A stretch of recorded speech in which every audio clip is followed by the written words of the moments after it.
Yeah. No, imagine in your mind a timer, a 5, 4, 3, 2, 1. There's like a red light, then it's a green light, then the very sawing, metal, reeking, reaching, retching noise begins.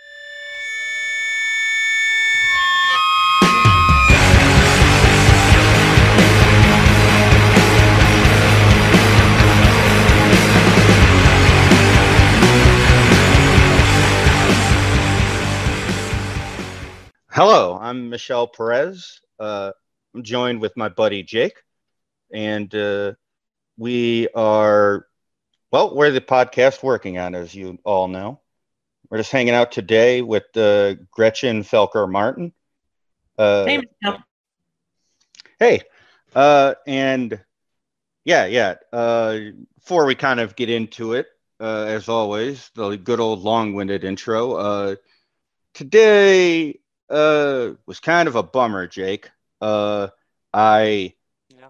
I got a text. I got a text today earlier on. So I figured out that for those uninitiated, I'm not really on Twitter with a main anymore. I am coming back. You'll know it when you see it, because It's been discussed on the podcast before. It's a bit of a it's been teaser. discussed on a podcast before, and Eliza has given me shit, but now I have no option but to, because the world is a bad and terrible place, and I have the impulse to only make it worse. So that's what we're doing. But uh, basically, I'd gotten a text from my father, and he had no malice doing this or whatever, but basically, the family opted for, in lieu of a funeral, like just doing a small in-person service where they would like show the remains of my uncle, and then boom, cremation. Like, very unromantic. But if they did a funeral, Jake, so in a few days, uh, what would be happening is the anniversary of, I guess, the aunt-in-law and my uncle Chris would be on Halloween. And so if you look at the median average for funerals immediately after someone dying, it would probably fall on their anniversary. So they opted against that, which is probably for the best, but it's a fucking bummer. My uncle Chris, uh, I don't really speak about my family at length because the internet is full of like craven ISIS style weirdos. I maybe talk about my dad a bit, but uh, my uncle was very formative in my upbringing. He and it was a Catholic upbringing, so if I come off like a fucking weirdo, Midwestern Catholic. Um, the main thrust of it is that, like, he introduced me to comics, and one of my proudest moments in recent memory was like giving him my printed copy of a comic, even though the subject matter in so many words, it felt like a fucking weird thing to give your uncle, but I was happy That that, is like, fair to say. yeah, but it's like a feather in the cap. Like, hey, I did something. How about that? I miss him.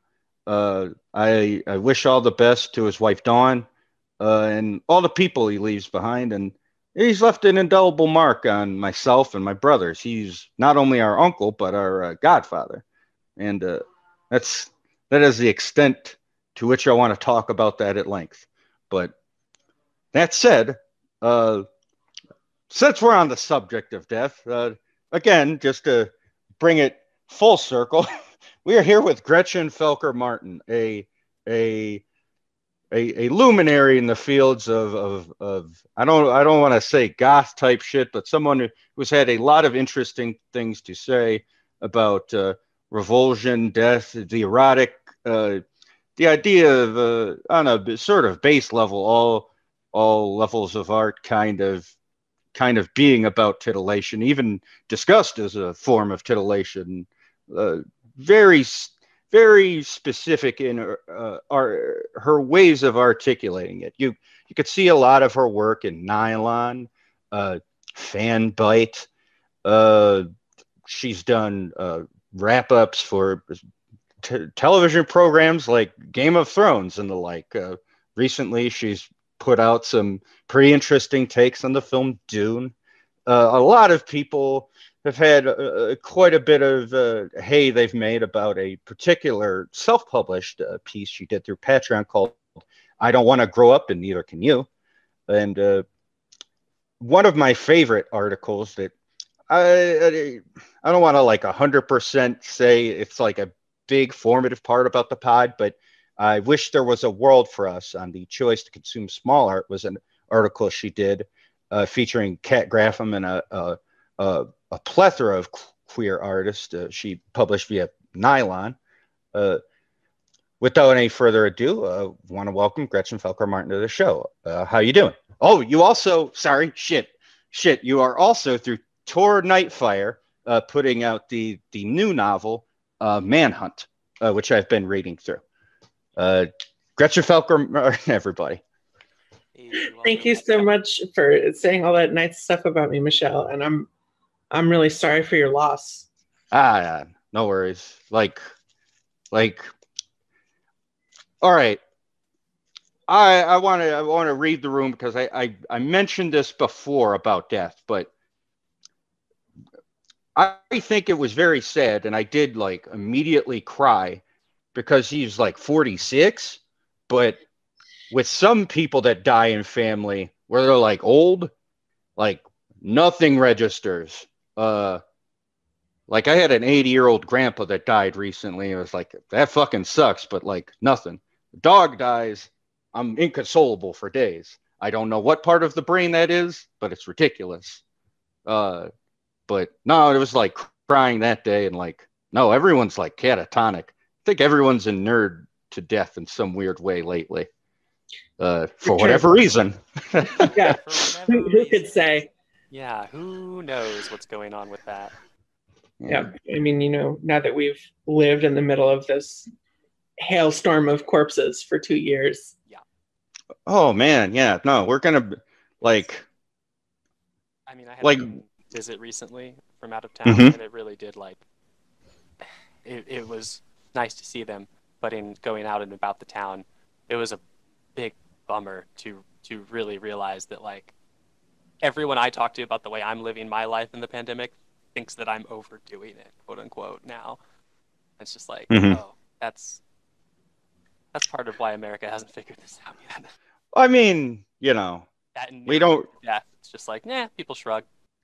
I mean, it's a cumulative effect. I wouldn't want to weigh too much in on this, but I think it's also just sort of a bargaining down of the concept to a certain point where it's like, okay, so we're over past the 500,000 mark, and with comorbidities and stuff and knock-on effect stuff, it's probably like maybe in the ballpark of 1.1 million. No one really wants to talk about that. Right. And then there's also just like people that fucking live in a fantasy role-playing scenario where like no one's actually dying from this, and like actually, like, no, I didn't mean ivermectin. I meant avermectin. I've read every fucking pedant. I'm going to lash myself to this sinking ship. That aside, disease and pandemics and destruction, kind of a pivotal part of your upcoming book, Manhunt. I don't know how much of the book's contents are you okay with talking about without us being spoilery? I'm totally fine with talking about it. And it does take place in a world that has been devastated by a pandemic, which is an idea I had before it happened in real life. Yeah, I was just about to ask that. Yeah, that's. Yeah, I'm sure that was fun to watch. Yeah, it was very surreal when I think it was a couple of weeks after Tor decided to buy the book. Yeah. Wow. That like, would that be like when the news started like getting really big about it? Yeah, that's when lockdown went into effect in Massachusetts. Okay. Yeah. Oh wow. And I don't know. I was going to say, so you're well past the drafting process when that comes about. Right. Okay.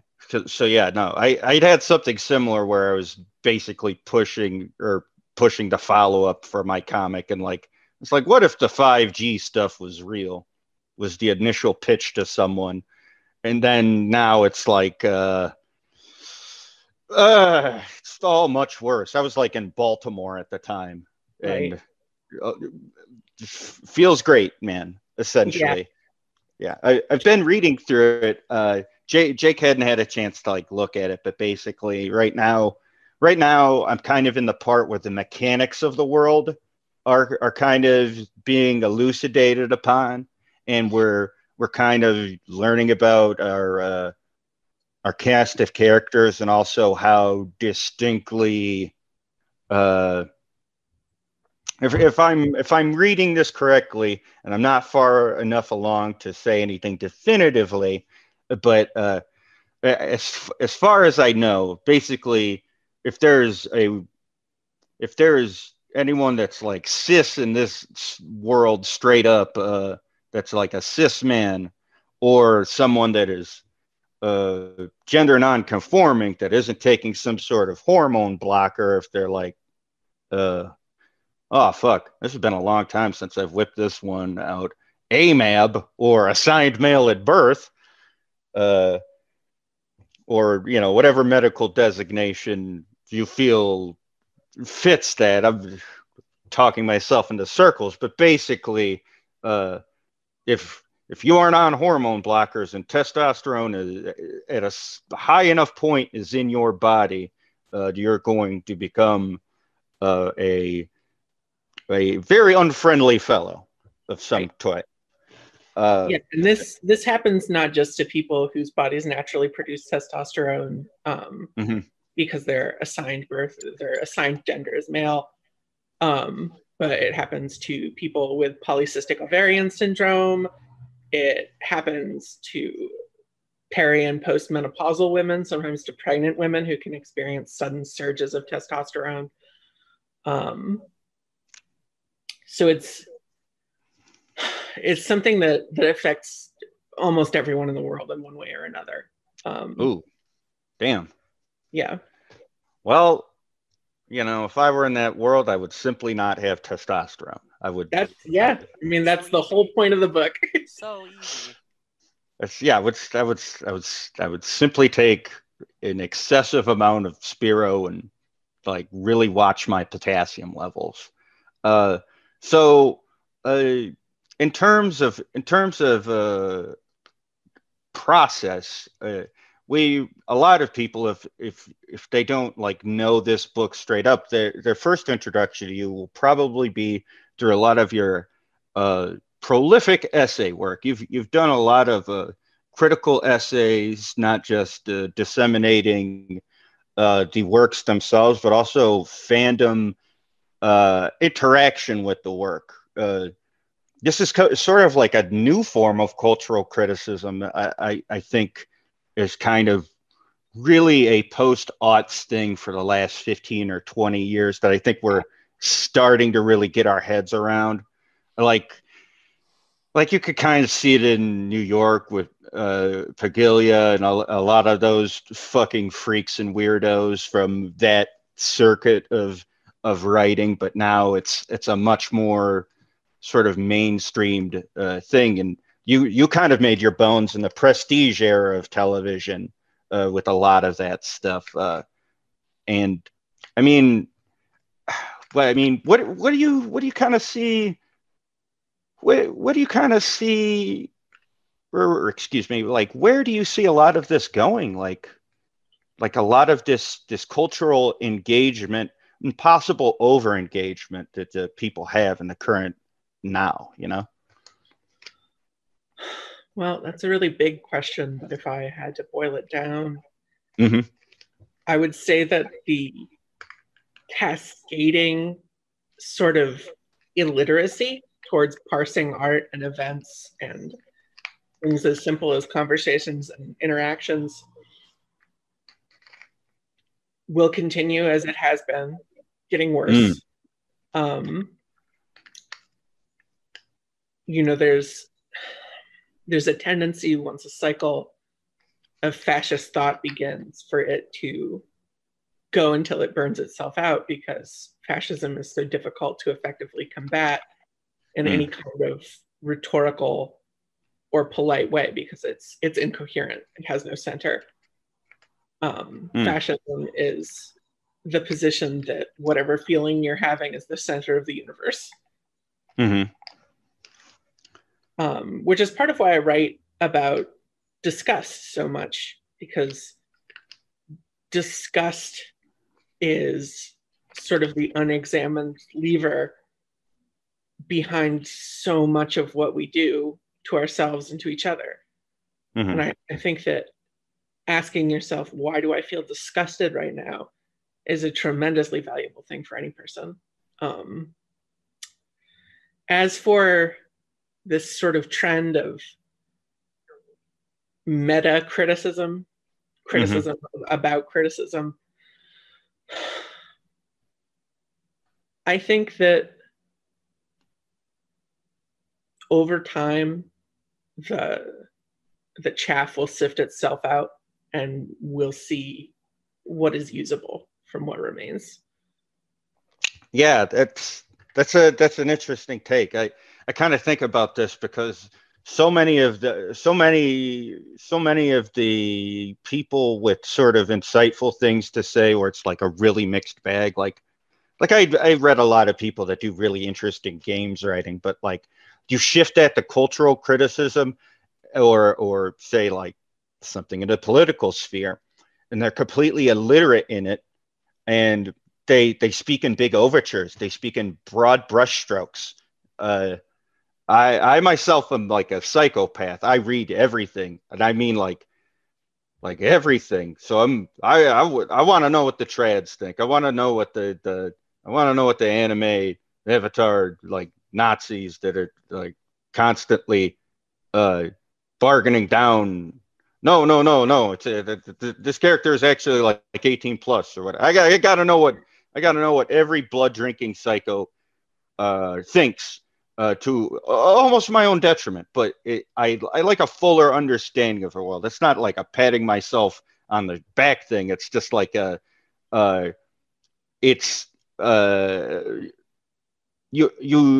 have like less of a sense of surprise, and like no, this is the outcome of that pathology. This is a world focused more on like outcomes as opposed to like speaking in vagaries is kind of what I'd like to see, because otherwise we kind of have an intelligentsia where they talk in these broad brushstrokes, these sort of TED Talk style tones, and you talk in the language of I'm just asking questions. No, you're putting out a bunch of rhetorical posts, and what other outcome are we supposed to see other than what you've laid out?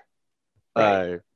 Which, I mean, Christ almighty, do you remember the Dark Enlightenment at all? Yes. Oh. Wait, isn't that a Jordan Peterson thing or something? Am I mixing? Oh boy. Here? Oh, baby.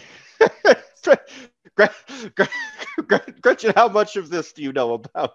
I mean, I'm surface level acquainted with it, at which point I decided to stop learning about it because it was ridiculous. Basically, and I'm probably fucking this up, Jake, but it's like a sort of Nietzschean school of thought where basically it's very self-motivated and very, very much like the outcome of a sort of objectivist and Randian thinking to its logical outcome, which is more about success of a elite that like tells people what they don't want to hear, etc. And basically it's almost as if you kind of look at how prevailing thought online works and like how winners and losers are picked now, it's going to be a bunch of venture capital guys sort of rewarding people that kind of really tamp down and make that language neutral, and so you kind of have a bunch of people that sell nootropics or self-help books be elevated to the level of, like, let's say, scholarly philosopher types, like at the public forum. I see what you mean. Yeah. So like, yeah, you're in the Wikipedia right now. Oh boy. Hope you're right. I thought Moldbug was dead. Moldbug is not dead. Cool links on this Wikipedia page, like neo-fascist. Yeah, and yeah. You know, what really kills me about these people is that Endarkenment was right there. Oh, yeah, it's right there. Absolutely. They can't even be good at that shit. Come on. No. It's it oftentimes centers specifically on aesthetic. A lot of these guys, like Francoists, right? It makes me think of the Dark Universe. I wish, baby. With the Mummy. The Mummy's cool though. Like, got bandages. Like, no one. The failed Dark Universe is the first thing I think of when I hear Dark Enlightenment. I don't know. Yeah. Honestly, yeah. But yeah, that sort of strain of thought is very pervasive now, in a way that people do have to, like, reckon with it. I don't, like, a lot of hay has been made, like Zizek's answer to a lot of this stuff was like, you cannot call this fascism. He is not a fascist, with regard to Trump. But I don't know, a lot of it also just sort of seems like pedantry, unequipped to deal with the ground shifting under your feet. And so Zizek's default mode is like, we are all heading down a tunnel towards a train that's going to collide with us and kill us all.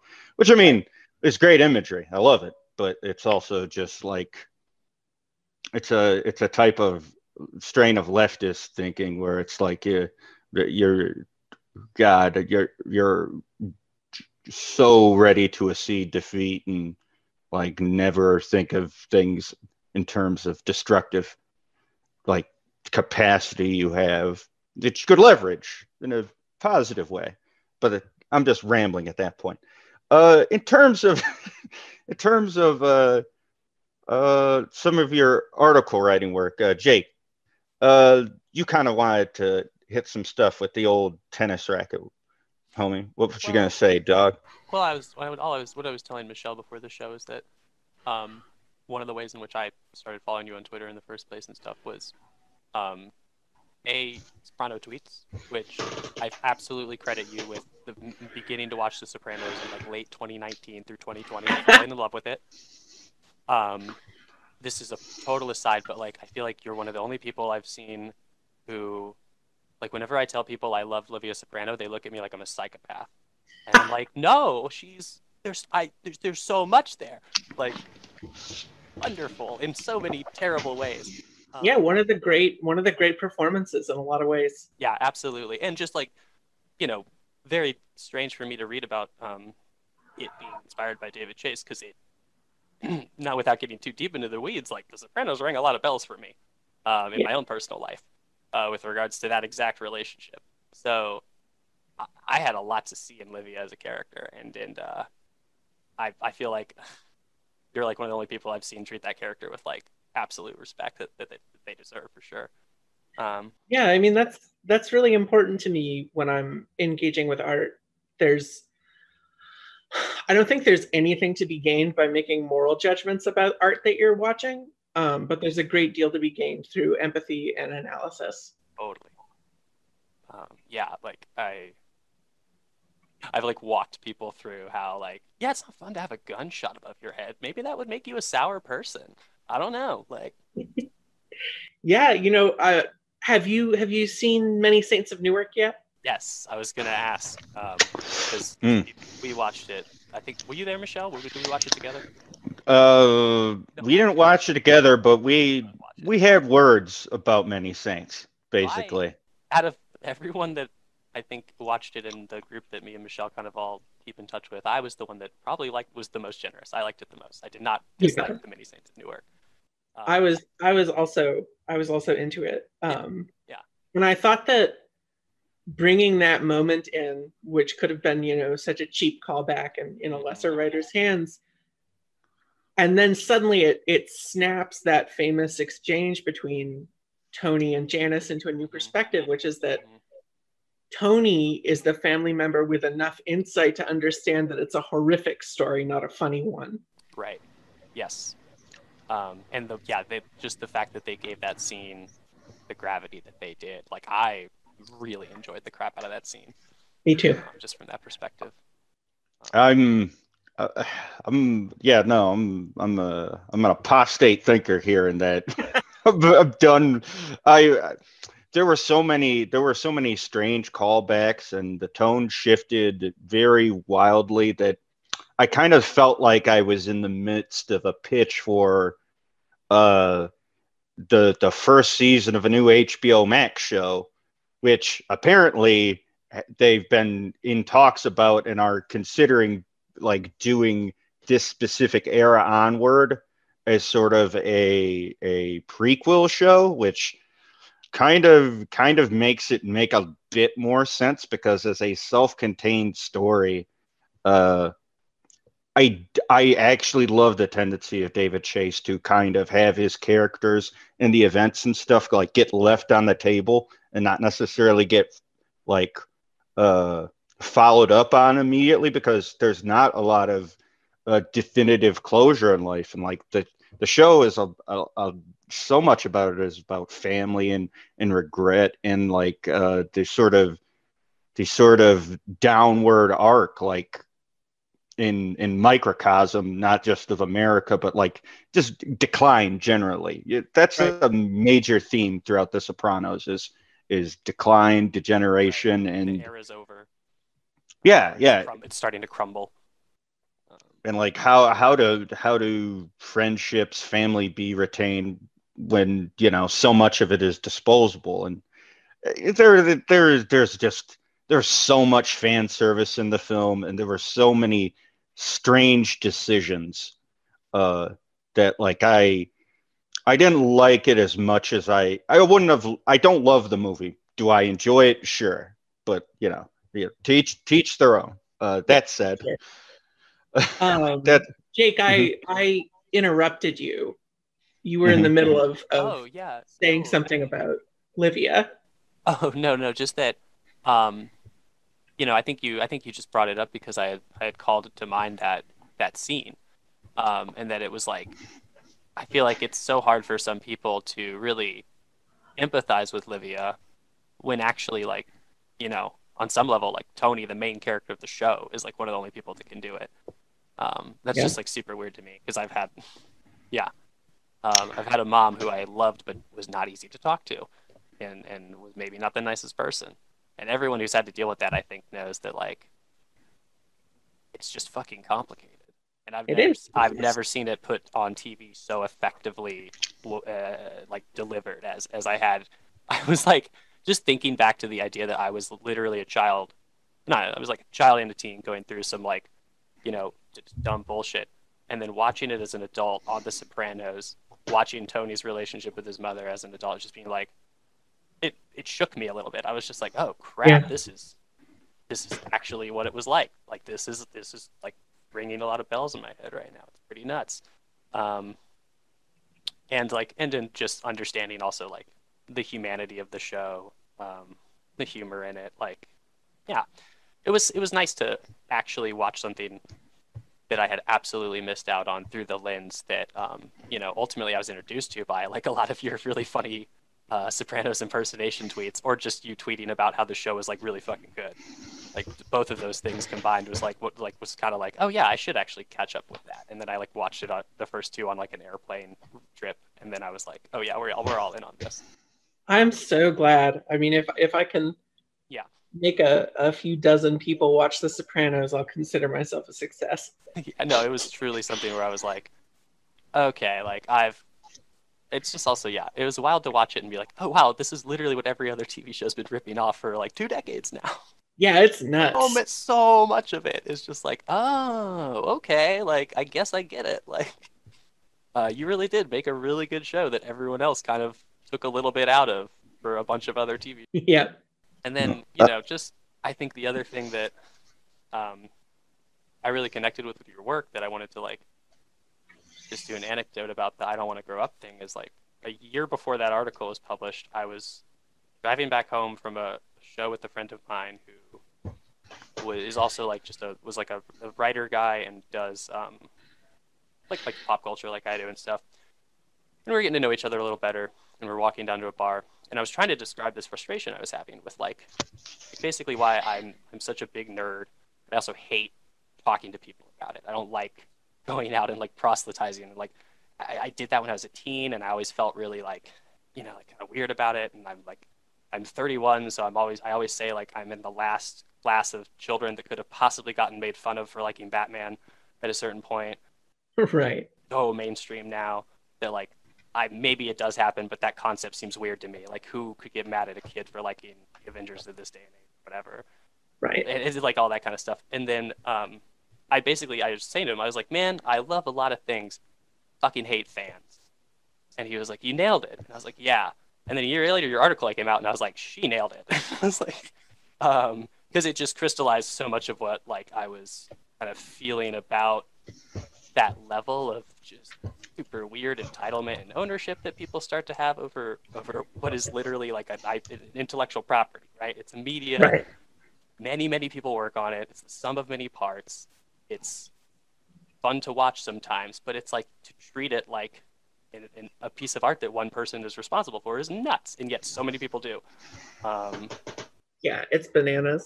Yeah, it's and like I've worked enough in like some of the entertainment industry. I've worked as like a production assistant just to know that it's so grindy and not clean and complicated that every time I would see these fan perspectives on things, it would drive me insane. I would just be like, I'd like try to read someone's opinion, and I'd just be like, it's not how it works. That's not how it works.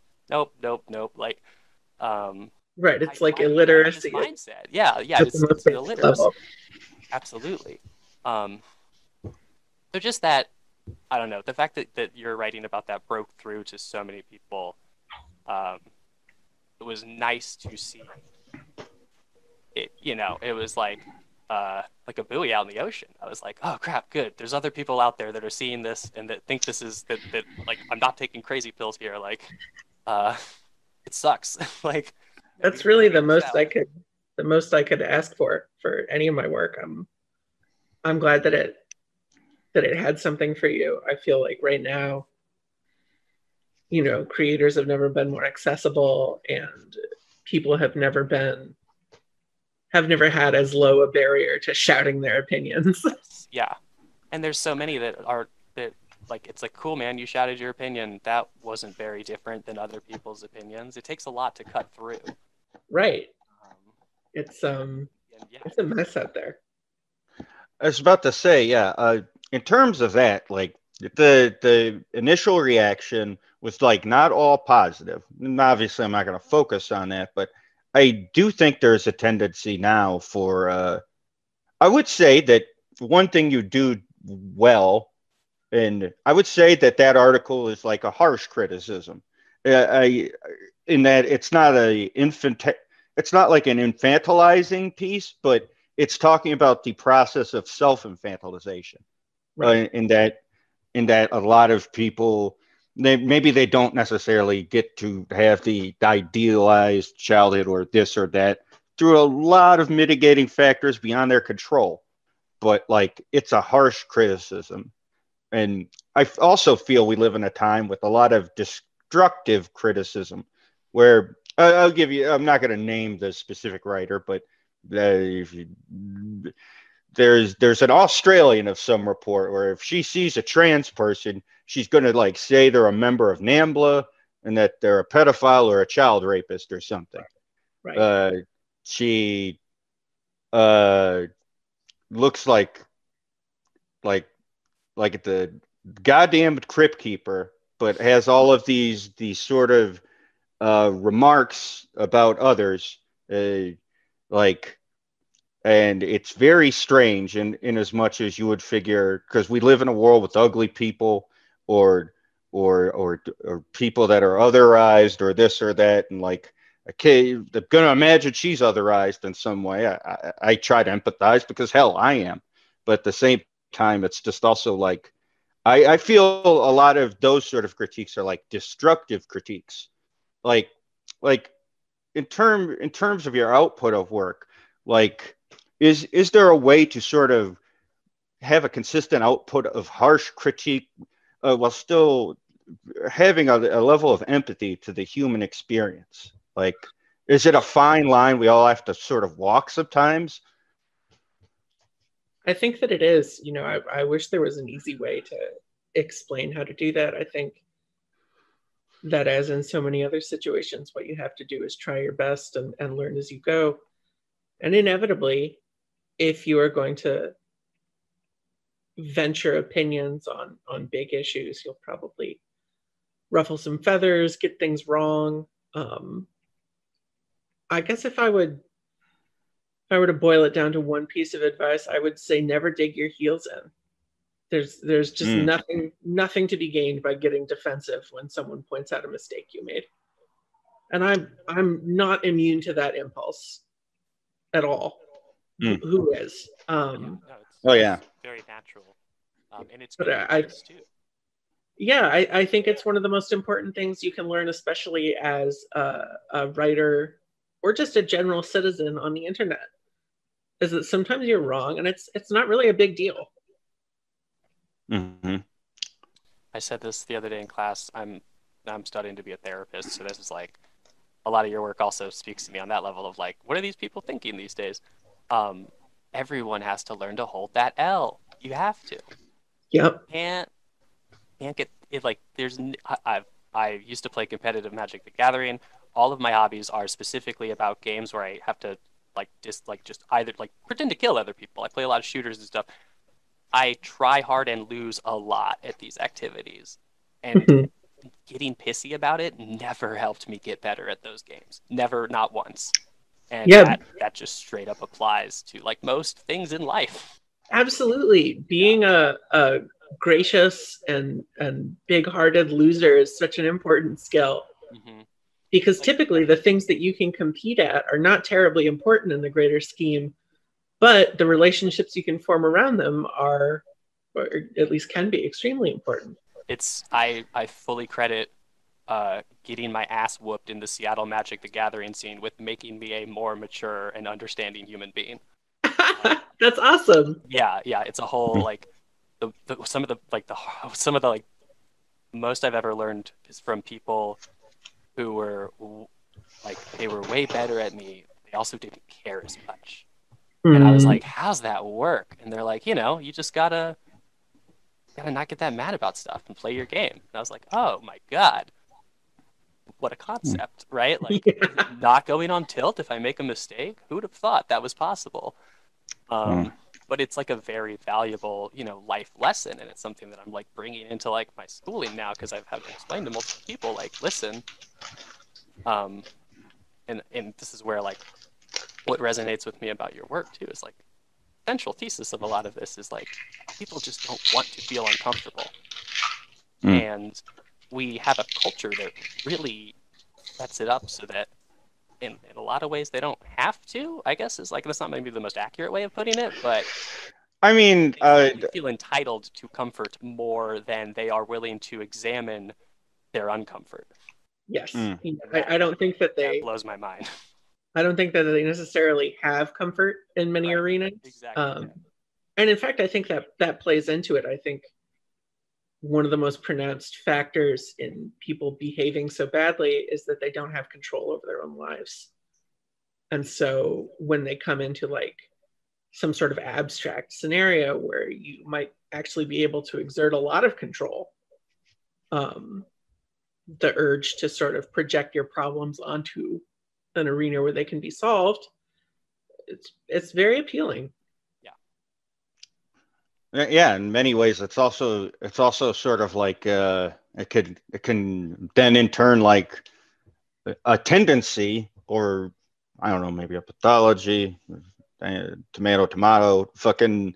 You can also just like gain a following off of that, like the specific pronounced ways in which a person can be stubborn, right, can then gain a cult of personality, and now you are outside the circle. No, you're making your own circle. I was going to say Which the is- salient aspect of this also becomes, well, I'm not the only one who's upset about this. Right. Mhm. And here's a Absolutely. bunch of people that liked my tweet that said, I hate such and such creator for such and such reason. Right, because they and hate me for such and such thing. And like now I feel fascism, now I feel like that matters because I'm getting those likes and stuff. that validation, yeah. And like fascism, it's emotionally and politically incoherent. None of it makes any sense. None of it appeals to anything that you could reproduce or demonstrate. But that doesn't matter because, again, at the center of it is the idea that whatever you're feeling is very important and has wider ramifications. Mm-hmm. And the truth is that almost everything we feel isn't and doesn't. Mm-hmm. Yep. It's a hard that's it's a hard one to learn, but once you learn it, life gets easier, in my opinion. I don't know. Like some my people personal experience, I get a lot less worried these days. But I mean, yeah, what's the tendency sometimes referred to as like sort of like a main character syndrome or whatever, yes, like basically absolutely. like working off of that axis, and then your personal or revulsion or this or that, where the ways in which you feel alienated, like if anything, mark the fact you're definitely a part of a greater whole, and that you don't really have a lot of sort of weight or center that like is quantifiable, like all of it's ephemeral, but beyond that, there's just how well you've convinced yourself you have power. You especially see this in like very small spheres of like leftism, etc. It's not really a knock of it, but it's like basically you sort of have all of this hemming and hawing about all of these specific discrete outcomes, but at the end of the day, it's like, okay, maybe X amount of podcasts, if you added them all up together, and then the followers have said podcasts, and then like the people paying into it, it's like maybe 400,000-ish people. And then there's, again, polling where it's like, well, nearly half of all millennials, et cetera, like are favorable to socialism. But that is just like a discrete opinion. It's not a fucking outcome. Those don't lead to votes. Right. Those don't lead to political outcomes. So it's just feeling, and you could feel however you'd like about something, but that feeling doesn't lead to a specific outcome without a specific discrete series of actions, which a lot of people have kind of confused. And no more like if we could talk about like discrete actual outcomes, fandom always leads to that shit, because the consumer mindset is very, very punctuated and very very vocal. I mean, in as much as your book, like, is that like in kind of the schema of like how you're going to sort of approach like press reaction or pushback or anything? Like, is anyone giving you shit as far as this book thus far? Yeah, I've had a couple of waves of varyingly unpleasant pushback on Twitter, mostly. The book is just starting to be semi-widely reviewed. And I imagine sooner or later it will come into the hands of someone who has some really strong emotions about it in a negative way. And but mostly so far what I've had pushback to are tweets. So like a 2-sentence synopsis of the book. And the big one has been that the virus in this fictional world only affects people with a certain amount of testosterone in their system. And various groups of people have gotten mad about this. Trans women who choose not to medically transition, trans men who view it as sort of invalidating of their relationship with testosterone. And in as much as I have one, my strategy has been to first offer a calm explanation that this is not what this book is about, and that fictional things, you know, the novum around which fiction is built, they don't exist as a referendum on what I would like to happen in real life. Oh yeah. Oh boy. I have never written a book that I would like to live through or see happen. Yeah, that's everything. It reminds me a bit of people acting like television shows need to acknowledge the pandemic. Like, that's that same mindset right. of like, you know, this isn't real, right? You know, right. You can just pretend it doesn't exist in this world, right? Like, that's what that reminded me of. But I mean, it is interesting, yeah. That I mean, I would say, kind of, because I've kind of ran into this myself. It was why I definitely wanted you to be a guest in my own personal work. Like some of the pushback I did get was from like some amount of trans people or this or that, or just in all fairness, I got pushed back from a weird discrete group of trans people, or was like deeply red conservative, like it's a micro minority within a micro minority. Oh yes, right. Oh, yeah. I read them too. Good fucking God, I can't even imagine. Whew. But yeah, the idea that you could kind of make a monolithic universal experience kind of runs counter to like the idea of fiction. Like you just be making nonfiction where you just decided, all right, let's unleash this virus that gets X amount of people with testosterone, and you know, let's look at the outcome. No, but I mean, it's interesting, like the kind of, a lot of people would like to assume that they are sort of inoculated against that weird consumer dogpile impulse, especially if they're ex-person from a marginalized group. Like, and no, you live in the same America I do. We maybe run the race slightly differently. Maybe you have X amount of mitigating factors. I sure know I do. But like that's kind of why we need like specific views and outlooks, and like not all of them are like weaponized against you specifically. I've seen so many trans women like straight up lose careers, or like have their lives destroyed, or like they self-sabotaged because they straight up could not handle an onslaught of people that looked like them or shared the experience they had, being like fucking annihilated. And I mean, one of the interesting things about your output was like, it's kind of, you don't always like come at it straight, but it seems to be something you're conscious of in your work. And I mean, to a larger part, besides discrete stuff like the you know, transness, there's just also like filmic takes you have that like a lot of people do not have. Like, for example, how did you feel about Dune? Did you enjoy the film Dune? It certainly wasn't my least favorite thing ever, but I didn't think much of it, and I don't understand the appeal of Timothy Chalamet. He's completely devoid of charisma. He's just sort of a wet towel. And I can understand that other people enjoy him for reasons that don't register in my brain, and that's fine. My job is to convey my own experience, not explain what experience other people should be having. Mm-hmm.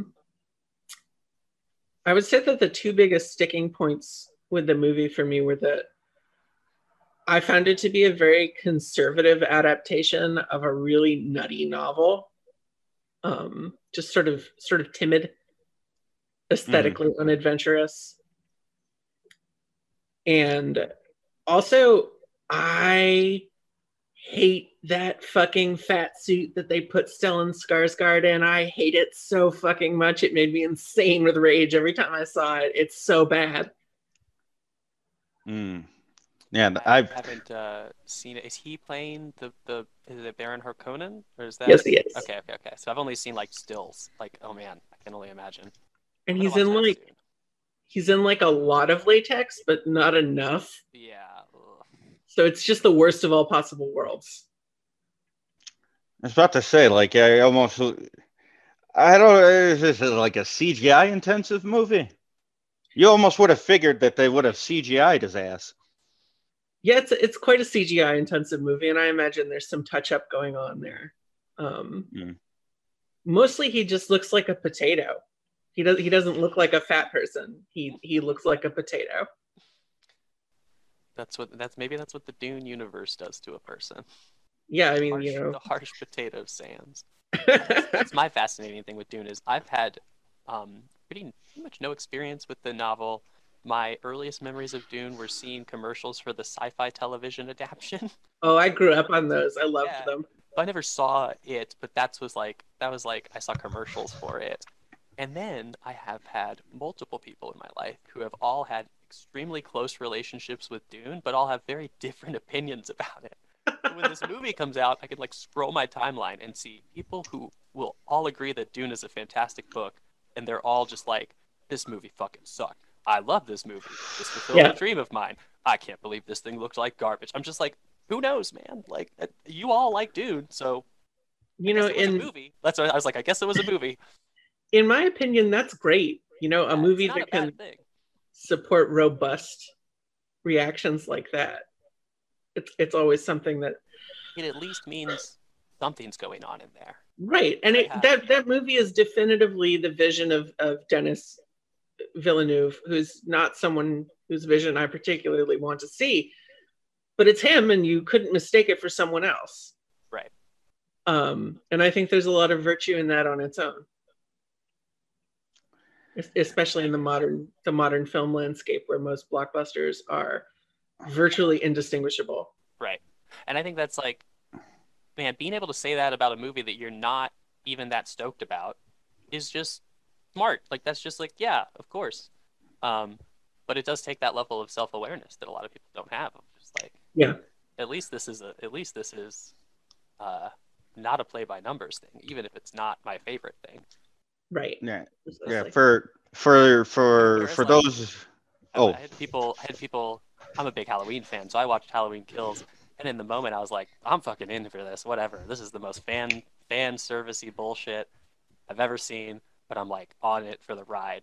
But then immediately when I got done, some of my other Halloween loving friends were like, "What a piece of garbage," and I was like, "Nah, I guess I could see that too." I just had to take my own feelings for what they were. I was like, you know what? I fell for it in the moment. Maybe if I watch it again, I won't like it as much. But most Halloween movies are mashups of shit that happens in other Halloween movies, and that's what that movie was. So yeah, it's an interesting choice of words that you fell for it, because ultimately that's why we go to the movies. Exactly. It's like, I don't need to get out of the theater and like be really breaking down the Halloween movie I just watched. And I love this franchise with all my heart. I just know that's not what it's for. Right. We're going there to see a fiction. Mm-hmm. Yeah, and we're gonna that's the thing. I get so tired of people that just start. The people that start like it's like, what's that like? That's just the type of criticism that is the most lazy in the world, which is like, yeah, it doesn't work like that in real life. No shit. Oh my god. No shit. Who cares? Who cares? If I wanted to see real life, I would fucking go outside. Yeah, I would literally turn on the news. Like, I mean, yeah, there is a tendency in and it's not really criticism so much as it's like a sort of maladroit. What if I did like a film review, but we just threw out the concept of suspension of disbelief, as if what is the fantastic really? Like a truck couldn't do a front flip like in the Batman Nolan movie. I feel like someone just would have shot Liam Neeson and Taken. It would have happened. Yeah. There's no. That tendency. I think it's not 100% like a part of the problem, but I think it's also a lot of film review sites and also a lot of websites that started having to wear a lot of different hats, where we weren't just a video game site. Now we're a movie review site or whatever. Like IGN, for example, is a big outlet that quite literally does everything. I think some of the first few comic book reviews I had read were like IGN, because they would have like big write-ups and actually would show you the comic book canon of this or that or whatever, and like give you intro lists. I want to kind of go back a bit in as much as like I think about that, and then like probably when I was reading stuff like that, like God, sometime later I would say where you kind of came up through, aside from self-publishing, was like sites that maybe kind of did that or still do. I like where the outlet, the tent is a lot bigger. Do you pop culture criticism where it's all of the above? In terms of that, like how did you feel like you had like established your voice? Because the barrier for entry in this current era has never been lower, but also like the potential for making money, like cumulatively as a freelancer, has also never been lower, in as much as you're up against an army of people that would do all of this shit for free. Right. Absolutely. Like cutting your teeth and doing all of this, like coming up in criticism, like what was your process for like sort of getting your output there and like being affirmed in ways that like didn't just move you forward, but like move the work generally forward? Like, well, it was extremely grueling and difficult. And I only made the first step towards getting any kind of substantive compensation when I had the freedom to breathe a little and stop focusing on day-to-day survival. You know, for the first few years of my writing career, when I was doing stuff for token payment or no payment, which I strongly do not recommend to any new writers. I don't think you should do it for any number of reasons. Start a Tumblr or a blog and post your writing for yourself. It's going to be better in the long run.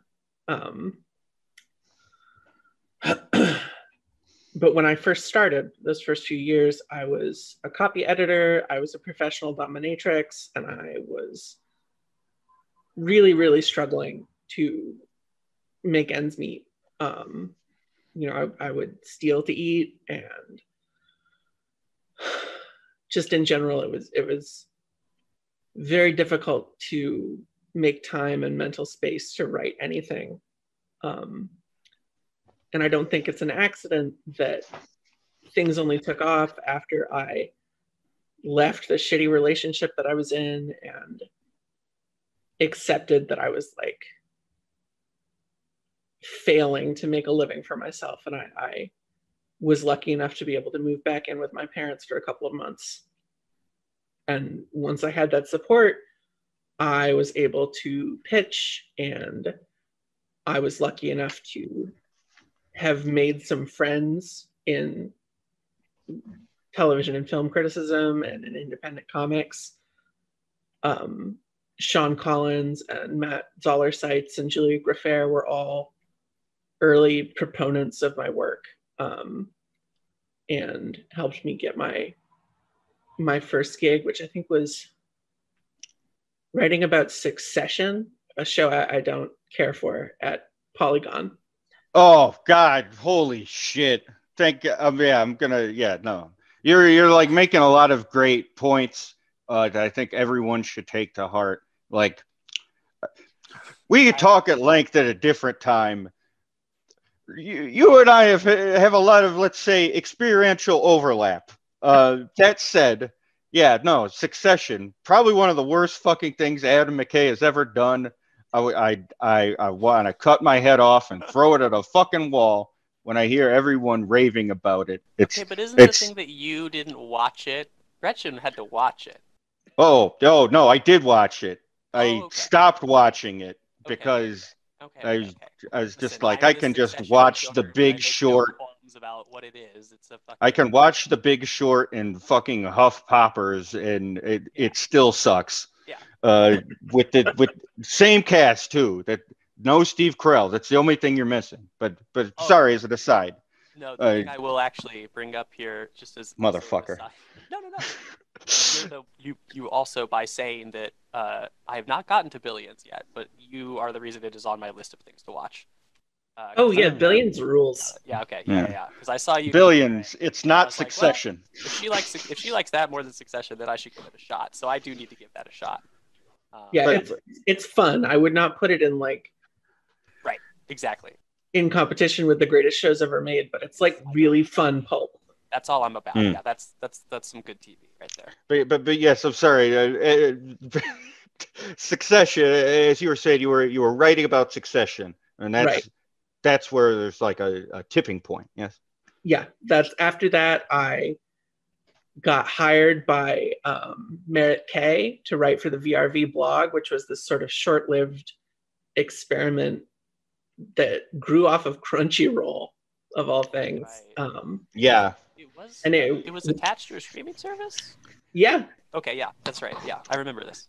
And that's where I posted a lot of my initial articles that got traction and started to build a readership for me. And once some executive at Crunchyroll looked at a column and said, "What the fuck are we paying out for this for?" And the site got shut down. I hopped with Merritt over to Fanbyte, and I would say that most of my published work is there because Merritt and I have a good relationship. But I do sort of wider, more general stuff. I worked with the Outline a couple of times. Rip. Yeah. I've worked with Gawker a few times. Nylon Magazine. And really it all stemmed from that first break. Once you get it, it becomes so much easier to do it again. Most editors, if they can find a sure thing, would love to keep it. Absolutely.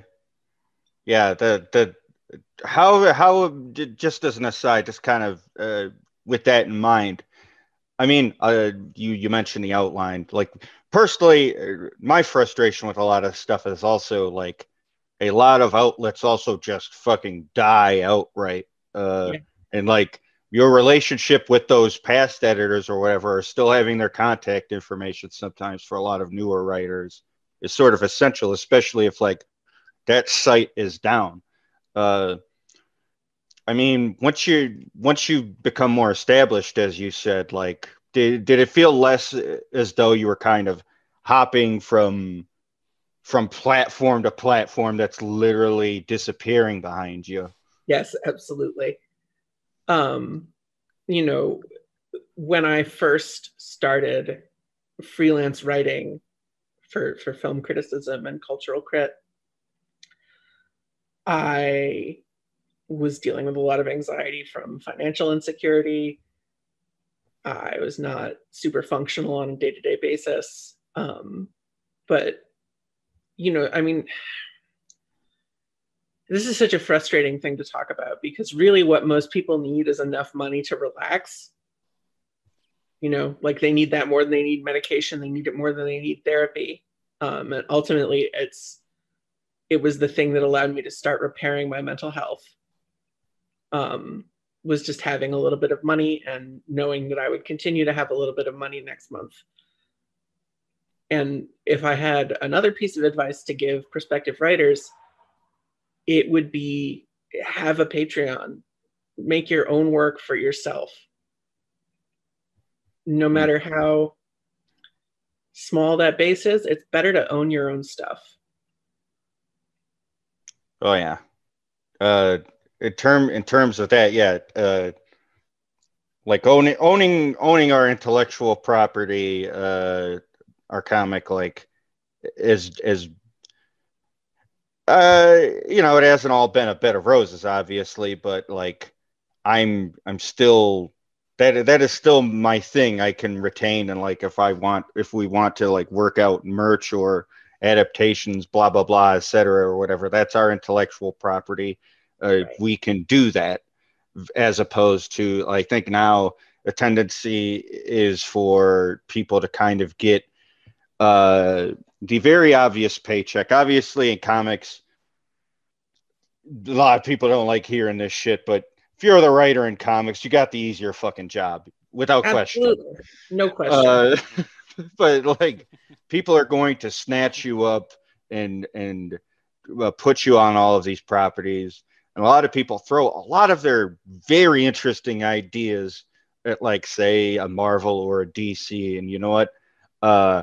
They can just sort of use that as R&D for whatever they're going to put into a movie that you're never going to see your fucking residuals for. You're Absolutely. never going to see that money. Maybe you get a credit. Maybe a bunch of people in a fan site say, well, this was from that arc that this person did. You're never going to see that fucking money. It's like, give them your dog shit ideas if you're going to take the paycheck. Like, like bottom feeding, lowest common denominator shit. Like because the tendency is for people that, like, if I have enough time in, I'm going to maybe get that deal that Brian Michael Bendis did where he gets health care. He's the one fucking guy who can do that. The one guy. Okay, he's the one guy who can ask for healthcare and dental. Do you have any idea how fucking insane that is? A lot of these superhero comics that are like the ones that we're talking about that kind of broke through or that led to the Brian Michael Bendis stuff, like that all happened pre-MCU, pre-Disney buying Marvel, and most of the stuff that's happened since in the comics fucking sucks. It's not like gonna make that type of a mark. We're not gonna get another Winter Soldier type thing where, you know, some indie comics writer breaks in and like brings it just feels like that doesn't happen anymore. And like everything that comes out is, I'm hoping that part of the reason for that is that a lot of the talent out there knows to not necessarily make their house in these companies, because you see these bigger names like Brian Bendis, all these people, they're moving out. Like they have some mainstream work, but they're very certain to like get their indie shit printed all the time and keep it in circulation and all that type of stuff. Well, I think that part of it is also that kind of success and auteurship is antithetical to what Disney wants out of a film. Absolutely. They would like you to see the film as something that sprang into existence because the Disney brand summoned it. And if there's stars who are sort of action figures, and then there's a director who exists to kind of give the movie a flavor, and that's about it. Someone pointed out the other day, all of these movies, sorry to interrupt, but all of these movies, basically, if you're making an MCU movie, Chloe Zhao's is like currently a one of the few that is like going to be filmed on location, but these are all made in previs, which is sort of like, for the uninitiated, a lot of movies were storyboarded, or you'd see like sort of comic outlines of what you'd be shooting for a scene, as opposed to pre-visualization, which is like a sort of computerized animation that like shows bop bop bop A B C. Previs is a CGI animatic for a movie, basically. Many Marvel movies are now shot in good old my hometown of Georgia, Atlanta, Georgia, where big companies from London came in and built a huge studio lot outside of Atlanta, and ever since that time, every Marvel movie has been shot on a few locations in Atlanta that are made to look like a few other spots, and in large like studio rooms that are blue screens, and with a lot of other like bad effects put on top of them. And someone pointed out, like, because of the way the timing of all this worked out, and like kind of how Marvel went from like 4 Paramount produced films to being acquired by Disney and turned into like a whole fucking machine after all the success, was that like this was always inevitable, but like I just remember when Edgar Wright kicked out of Ant-Man, and I was like, that fucking sucks. It seems like you would be such a no-brainer to have like a great director like him make a fucking Ant-Man movie. And that was like the biggest writing on the wall you could ever see for like the future of what Marvel movies would become. Like when this very notably like director that nobody dislikes in Hollywood is like having trouble with Marvel to make the movie he wants, and decides to walk away and says, hey, you know what? Nah, that's fine. Yeah, I mean, that around that period in their history as a studio, they were going through a string of director disagreements and people walking away from projects. Mm-hmm. The other one that pops to mind is Ron Howard walking off of Star Wars Rogue One. Or maybe it was Solo. Anyway. No. He had to fix Solo, wasn't it? Because he had to. I think. Jesus, I'm all tangled up here. I'm not talking about though. I know Solo was like 2 different sets of people basically. Yeah, and so was Rogue One. Another director came in and storyboarded and rewrote the entire ending. Right. So these movies aren't even like, we're entering this age where it's like the panel of people that are in charge of the intellectual property have more input than the supposedly creative people tasked with literally making it. Well, Jake, depending on your view of history, one could say the by the committee form of filmmaking is not necessarily a new form in Hollywood, but maybe that Hollywood, or maybe just American film generally, because as you said, George is like fucking neo Hollywood, it's like cyclical. It was this way with Westerns specifically, right. And certain specific types of genre filmmaking. Like I kind of feel like superhero films are a kind of big reactionary cycle we're in. Well, they were so much less. Like the biggest difference to me is that superhero films are as big as they are because they're inherently tied to this like merchandising infrastructure that like most other movies do not give you outside of kids movies. And the whole reason superhero movies are great is because they're kids movies for adults who can go out and buy shit about them. Like it's sad to say it like that, but it's just like, yes, like you go to Target, you see the number of things you can buy that are MCU themed, and you think I'm thinking like, oh, this used to only be in the toy aisle, and now it's like everywhere. It's just the only thing that we did to kids, kind of, as a maybe not so great practice in the first place. I kind of wanted to ask Gretchen about this though, like in terms of filmic reactionary cycles. Action movies of a certain Reagan era were like all right wing, like let's gun down every brown person in sight. The torture porn cycle in film, sort of as a reaction to Afghanistan and Iraq in progress. Right. And then the Obama era is quite literally 2008. They start Iron Man onward, and we have like 20 years onward of just one type of fucking movie that is the sole multi-billion-dollar. Well, okay, fair enough. Fair enough. What I mean, like it's just like pick your poison. Yeah, but yeah, I think it's simply the size of Disney's film monopoly that is exceptional. Well, that's like, again, this goes back to me being a literal like early nerd. $4 billion they paid for Marvel. Like, I mean, how much has that gotten them back at this point? That's an insane on their investment. But I remember sitting in the high school computer lab reading on comicbookresources.com that Disney had just bought Marvel for $4 billion. And I was like, what the fuck is happening right now? Yeah, that was bananas at the time. Yeah, it was absolutely nuts at the time.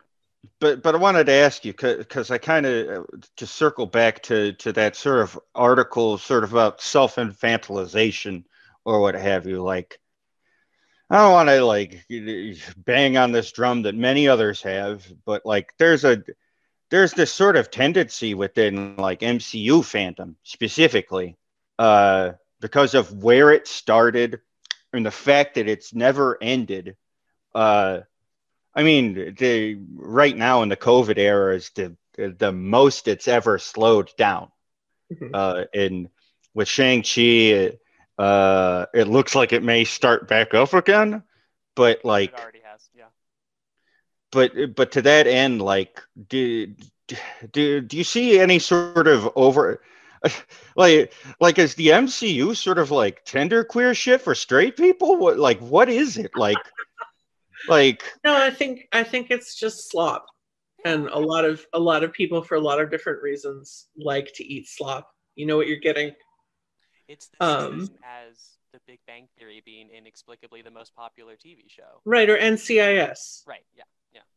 The to bring it back to The Sopranos, I think it's season 4 or maybe 5 that opens with Agent Dwight Harris leaning out of his car to puke on the side of the road and then saying, "Nobody ever went broke," underestimating the taste of the American public. Yeah.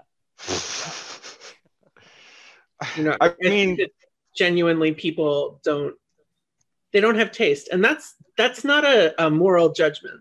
Right. Taste is something you have to build, and it'll only ever be a comparatively small number of people who have like a refined palate for film. Not to say that lots of people can't appreciate complex or sort of offbeat or challenging movies, but that recognizing and being able to articulate what makes a film good or bad is a fairly rare skill. And I think that fundamentally most people go to the movies because they want to be comforted or turn their brains off or get excited. You know, they do it and it's the same to them as getting on a roller coaster. Nobody analyzes roller coasters. Spectacle. I mean, but there is a sort of flattening effect with this specific type of spectacle. Wouldn't you agree that like if everything is this over, if every bit of output kind of has a sort of tinge of the superheroic and sort of the way in which it's mainly CGI and like very few stunt actors or very few practical effects or things we've come to recognize as like film, and otherwise we would say, well, this is an animated film, right? So those lines blur so specifically in that type of film. Like, would you say there's like maybe some sort of flattening effect where if that's like just the sort of normalized image, then like is there any way to sort of be transgressive or like challenge your audience in that framework? I mean, like within that framework, no, Disney will never do anything meaningful. Never again, I don't think. And nor will anyone working in that mold. I think the absolute best you can do with it is what the DC movies occasionally do, which is dumb fun. Absolutely.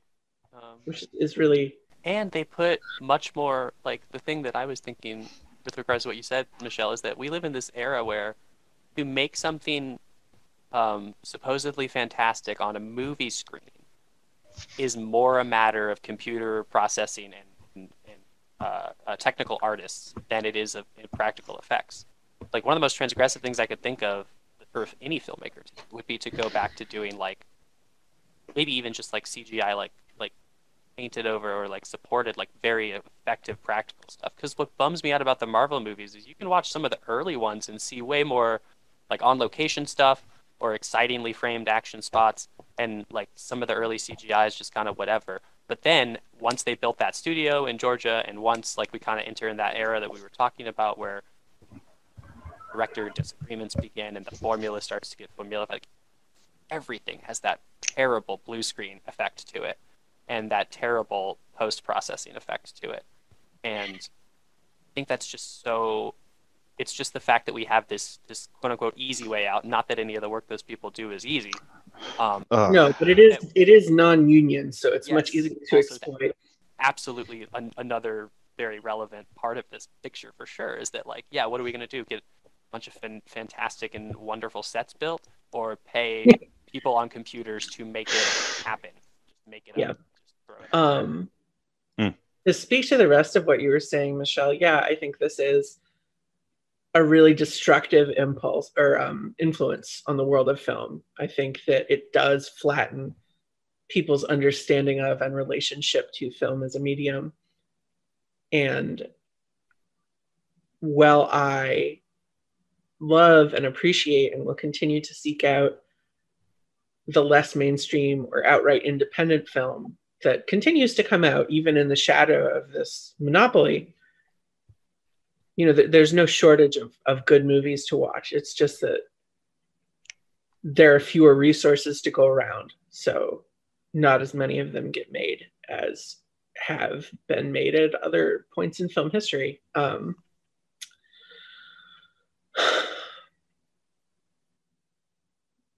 think I lost my thread. No, we're good. There's something to be said for like I think that tendency is really strange, because you make the choice for other types of film and other types of like narrative form, like television, etc. The weirdest tendency I've seen, maybe I said tender queer in the pejorative or whatever, but what I mean, the air quotes tender queer, not to paint with a broad brush because I fucking hate it, but there is a group of people that like have this, I hate fascism, I hate this or that, but like are completely antagonistic to people fucking in things, and having sex and stuff is completely normal as hell. I cannot tell you how insane I felt when I thought of this, when I asked someone, so I wasn't going insane, but there hasn't been a sex scene in Marvel films. And then recently they put it out on like a discussing film or this or that placard for the website, and they're like, Chloe Zhao says this will not feature one but two sex scenes. It's like, holy shit, people can fuck in these movies now. Like, that's legal. They're gonna like any Marvel character ever fucked. Yeah, I doubt. They don't even kiss. They don't even fucking kiss. Yeah, maybe Cap and Sharon Carter kissed at the end of like Endgame, but like a holocaust of the half of the universe had to happen for him to go back in time and kiss someone in the 1950s. That is the scale you have to work at in fucking Marvel to kiss someone, to maybe do heavy petting. It's fucking insane. Nobody's getting laid in the MCU. Yeah, no, it's bananas, and I do think that people have been taught to regard sexuality as frightening and alien. You know, even their own sexuality, which is, it's interesting that became sort of decoupled from religion, because you'll see it reproduced uncritically in secular culture. And this is nothing new. You know, WASPs aren't necessarily really Christian, but they are for sure ashamed of their bodies and urges. But seeing it propagate to online spaces and into mainstream criticism even, I mean, it's so common for people who have professional positions to talk about how there's no reason to show rape in any media, or there's no need to have a sex scene in any movie. And it's like, what the fuck is wrong with you? That's like saying you can't show people eating or having a conversation. Like, this is the way that human beings relate to each other. It's Tipper Gore shit. It just makes me think of Tipper Gore and the whole campaign of parental advisory. It's just the same shit. Yeah, it's absolutely an outgrowth of that. Yeah. It's fucking Phyllis Schlafly all over again. Yeah. I mean, and there's also sort of a tendency where, like, I think a lot of people, I almost sort of hesitate to sort of cast it in these terms, but it's also just like, well, you could maybe have a dissenting opinion about this specific subject, like if you were sexually assaulted. As someone who has been sexually assaulted, I want to, I can only think of violent, awful things towards that rhetorical framing device. It's so fucking stupid and reductive. It is. It's permeated the creation of fiction and discussion around that at virtually every level. And no matter how well-intentioned, you know, with stuff like the own voices idea, where people are telling their own stories and not getting exploited by white guys who are coming in and taking their cultural heritage or their experience of various cultural forms of oppression and making something that then makes money for the white guy. You know, that's a well-intentioned idea, but what it turned into is policing everyone for writing anything that isn't a direct reflection of their daily life. And that's insane. It quite literally is. There's no one universal experience, and we're now sort of in a cultural criticism moment, especially now where we can recognize that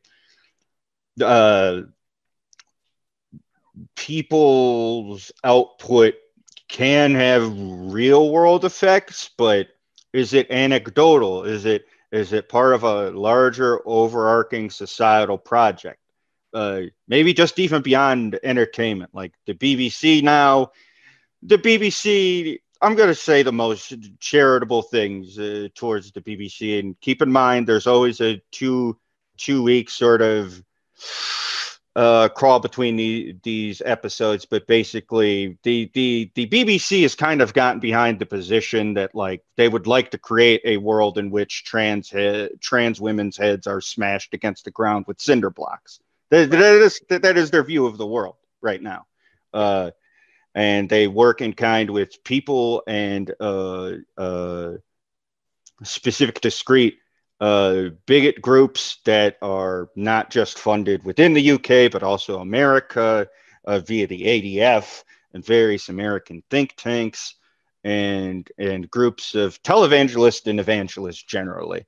That usually throw like Heritage Foundation. They usually like throw $6 billion at that country, and Europe generally. Hungary, the same. Poland is kind of pulling back because the EU is pushing back. We are going to see a decline as a reactionary backlash towards the normalization of some level of humanizing LGBT people through America doing marriage equality, but not only that, various discrete laws being passed in said countries, like in the air quotes general West, like because a lot of these countries have a lot of problems, and so you don't externalize, you go inward and you find this group to blame for cultural degeneration, etc. Like works in entertainment and media are going to reflect that, and people are having a lot of difficulty saying, is this a symptom or is this a direct output? Like Netflix itself, 13 Reasons Why, they start adding a shit ton of warnings and prefaces beforehand, like maybe we are inducing suicide. Remember to always talk to someone in a medical capacity about suicide. And now Netflix is having issues with Dave Chappelle and his special, The Closer, which if you've watched any of the Netflix specials, as I have, as much as people bitch about Nanette, all Chappelle has been fucking doing on Netflix has been Nanette. It's been Nanette parts 1 through fucking 6. It is weird. It is didactic. And Chappelle actually in his past had kind of done didactic stuff, but it didn't feel like a TED Talk. It was like, hey, I'm being emotionally vulnerable with you about this deeply uncomfortable thing. We're going to have fun together. And this was like, I want you to learn about this fucking group of freaks. So now we're in this cultural moment where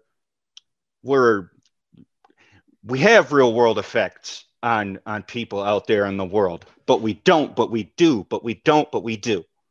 And like where as a critic and a cultural critic and someone who goes through all of this pop culture morass, like what is where do the lines begin and end? Like, I know that's like another crazy big picture question, but like as you see it, like does it start and begin with power? Does it start with like power dynamics, exchanges of money? Like if you had to nail down where it starts, where would you say it starts, if it does? I would say that it starts with anxiety of one form or another. And as I was talking about earlier, disgust is one form that anxiety can take.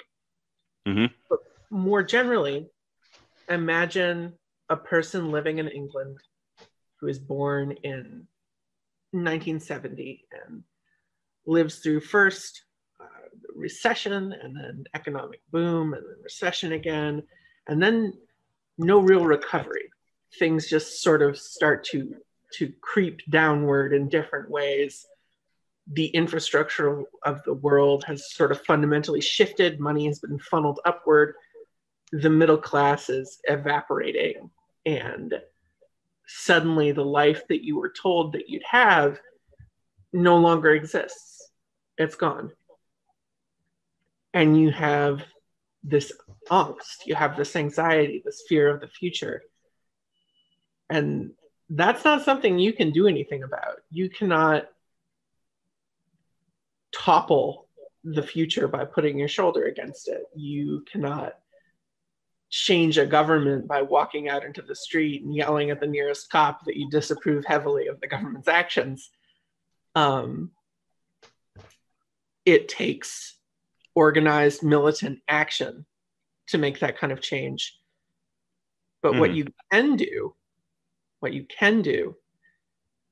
is blame someone weaker for the problem and then crush them. I mean, yeah, that's the thing. I think the interesting thing about art, though, is like the impulse to crush, and the impulse to just be a stenographer. Like a lot of people don't really feel many other impulses besides those. Yeah. Well, I mean, they do, but that's where it gets a lot more gray, because yeah, there's the path of least resistance, or maybe you're David Chase and you see your whole life has been kind of marked specifically by your mother being really fucking shitty to you, and so you decide to remark on it, like remarking on decline, but like that maybe improves your station, and like you do that and you have that output, but like at the same time it's kind of like one of the shittier parts of creation is that it's going to stay self-contained. It's going to stay there. Like a lot of people are not moved to change by impassioned speeches, by seeing heroic actions. The people taking heroic actions and acting without thought towards their own life, they get ran over by the world. They don't make it out alive. They it's the strangest part. Like I absolutely get the impulse of a lot of people that measure their victories by who they fucking can exert their level of power over. But like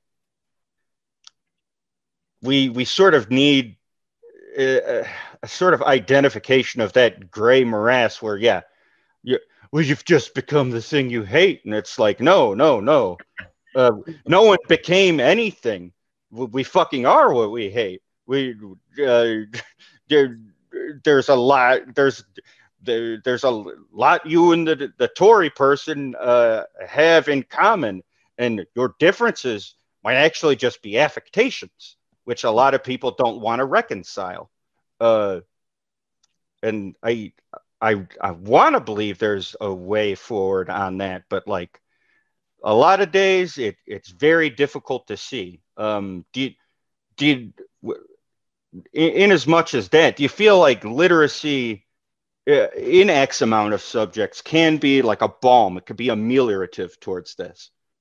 Yes, I think it can. But I think, at least in my own experience, it tends to operate on a smaller scale. The things that I see as successes in my life are forming friendships with people or helping people feel less alone with my work. I don't think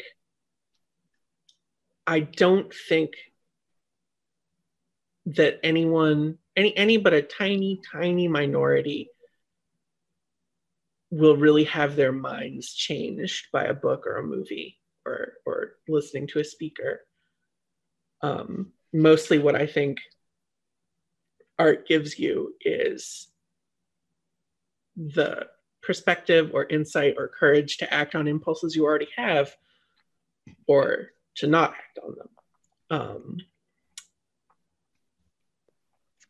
I think that the way forward for us is, first, and I know nothing about this. I'm a complete rube in this arena, but I think it's armed insurrection.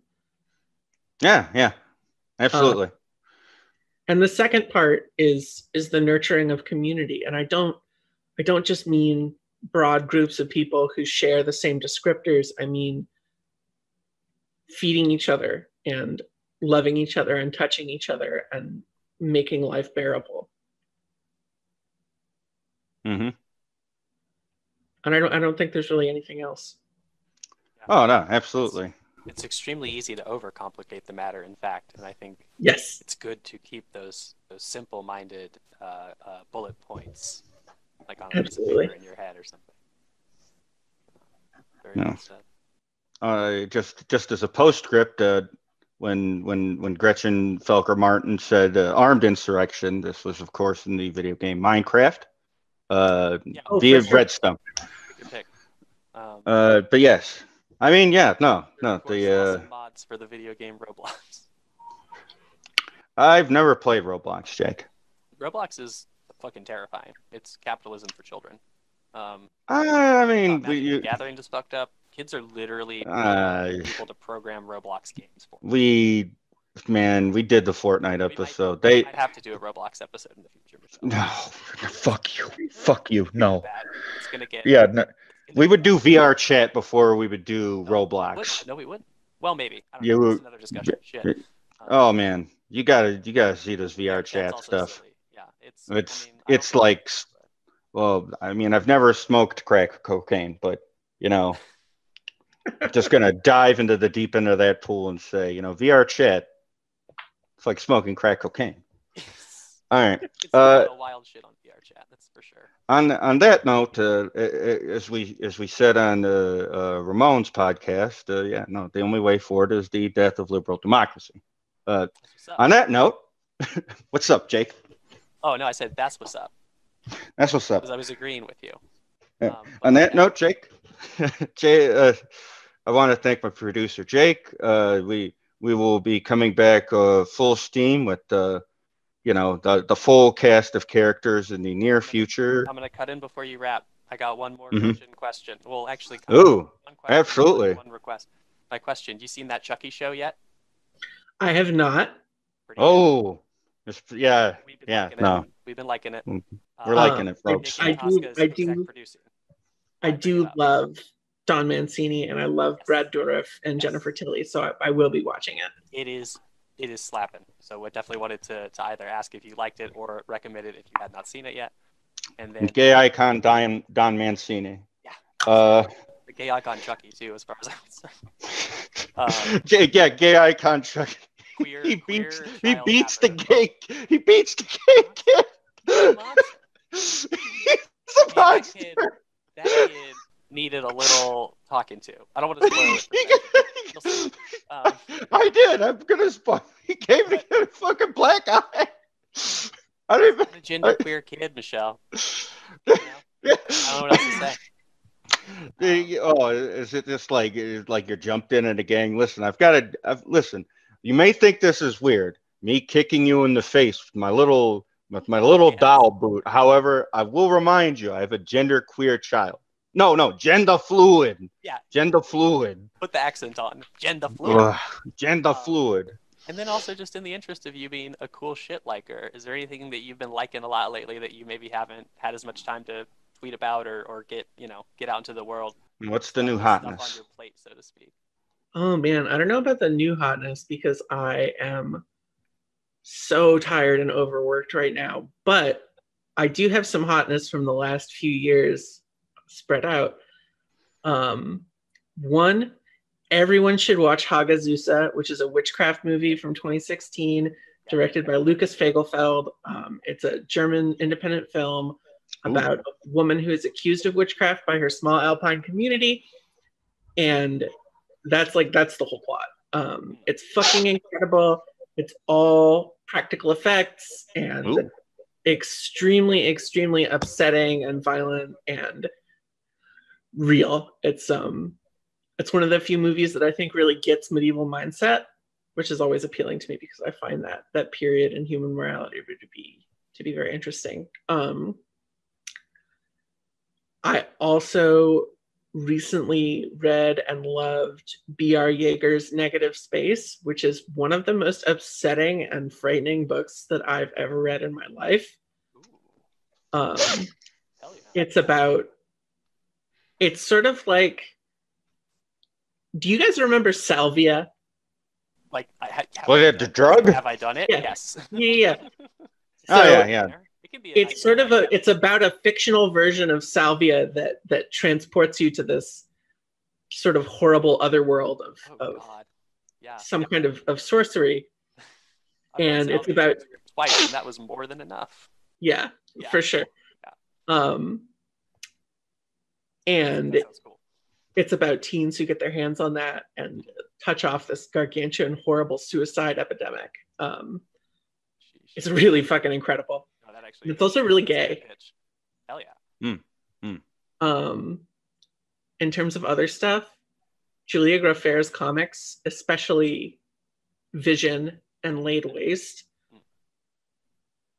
I can't emphasize enough how much that work has been a touchstone for me through my career. Just like a commitment to being horny through misery. Absolutely. Yeah. Julia is my favorite living horror artist. Hell yeah. I've read a few of her shorter stories, but I really do need to crack into the more recent publications that came out through Fantagraphics, right? Yeah, shit'll change your life. Yeah, those are nuts. Those are very cool. Hell yes. Sweet. All right.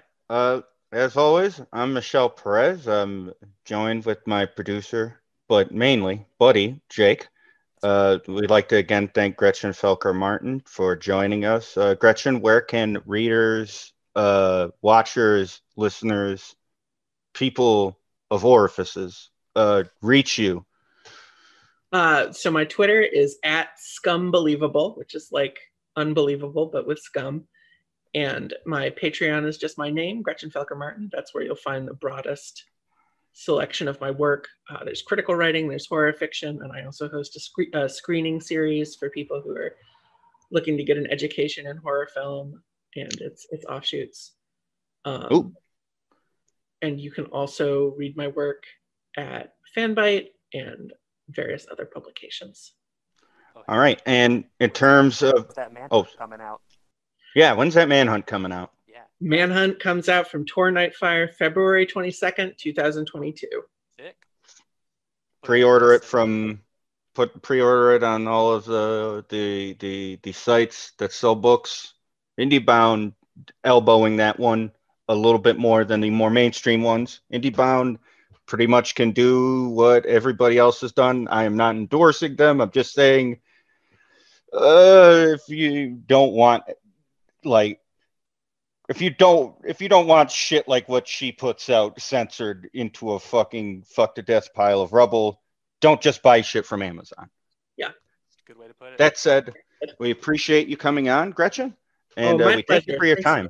Thanks for having me. This was a blast. Awesome. Yeah. Thanks for chatting. I'm gonna hit stop on the recording.